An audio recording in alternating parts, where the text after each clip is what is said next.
Bernard Bonnet n'imaginait sans doute pas revenir en Corse remplir les fonctions du plus haut représentant de l'État, encore moins arriver sur l'île accompagné de son ministre.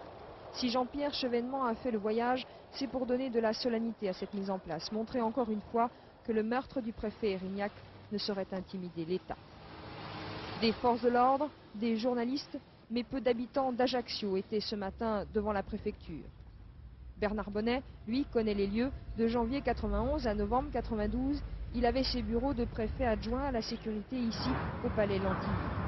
Pourtant, de lui, les Corses disent savoir peu de choses, si ce n'est qu'il est adepte de la fermeté. Je sais qu'il est resté 2 ans, je ne sais pas s'il peut connaître grand-chose à la Corse. Ça, plutôt, je mettrai en doute. Hein. Parce que 2 ans, c'est pas suffisant pour connaître les Corses. On est un peu prétentieux chez nous, vous voyez. On verra. Enfin, ça fait 20 ans qu'on entend ces discours. À peu près, toujours les mêmes. Et puis, on voit pas grand-chose. Il faut attendre de voir ce qu'il va faire, surtout le laisser faire déjà. Laisser arriver et laisser faire. La poigne, c'est bien, mais il faudrait autre chose que la poigne. Il faudrait discuter, il faudrait être... C'est difficile. Discuter, le cadre de la mission de Bernard Bonnet est clair. Il n'y a rien à négocier en Corse, lui a dit hier Lionel Jospin. Ce matin, pour accueillir et entourer le nouveau préfet, le procureur général était venu de Bastia.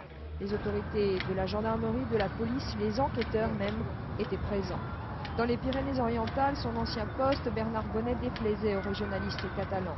Le français, répétait-il, est la seule langue de la République, une République que Bernard Bonnet incarne aujourd'hui en Corse.